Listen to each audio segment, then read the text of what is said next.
At some point late in the night, someone from the support team called me and they told me that our clients has been attacked by a ransomware group and they need our help from the MXDR. At that point, I called them. They let me know that a few of their most important servers are down, most files are encrypted, and nothing works because of that. Their warehouses do not work at all without the servers. So, because of that, they are losing lots of money every hour. Pretty sure it was Akira Ransomware. Now, after our analysis, we discovered that they did not get to exfiltrate any data before we isolated the machines. So it was just half damage because their servers were down, but the attackers didn't get anything out of it. I called and I got in contact with the client, and we actioned immediately by isolating all of the affected machines. By doing that, we stopped any action that the attacker could take, and luckily we stopped it before they got into exfiltrating data. So even though the files were encrypted, we stopped it before they could steal any files. We've used first the ransomware module, which was on reporting mode, so it reported malicious processes. Besides that, we used the XTP module, which triggered tens of rules about encryption and brute force and so on. We did get also some detections on the antivirus module because when there's malicious files, of course, that's gonna detect some. The whole team worked on it for the analysis. It wasn't just me, I was just the person that stopped it and was the first contact. It is a clear protocol and it's almost like muscle memory.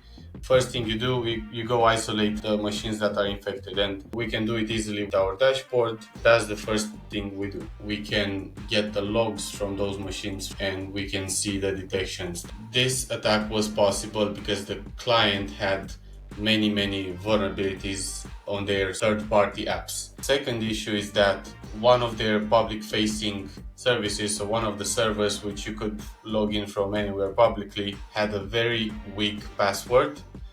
And another thing that was more important is that their Heimdal group policy settings were not set up right. The ransomware module was set to reporting mode, so it wouldn't block anything, it would just report back to the dashboard what it found. So that was the main issue, what allowed the incident to happen. Many security admins that we've seen over the time overlook many settings and passwords that weaken their security very much. So the issue here is human error because people overlook the tiniest things that make the most difference. My advice for system administrators: just use 20 plus character passwords, the most complicated passwords that you could think of. Just generate it on Google or somewhere, or some password generator.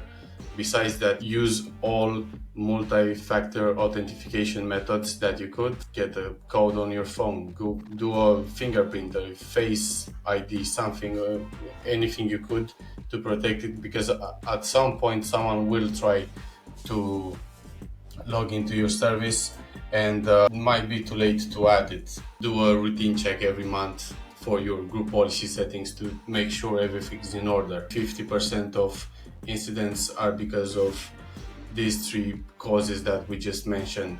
It's usually vulnerabilities, and then the second place is the group policy settings, and third place is weak passwords. After we did our analysis and everything was done, we helped the client re-image all of the servers and get them back to a backup where the machine was not infected. The servers that were attacked were actually all part of one physical machine that was holding all of them as virtual machines.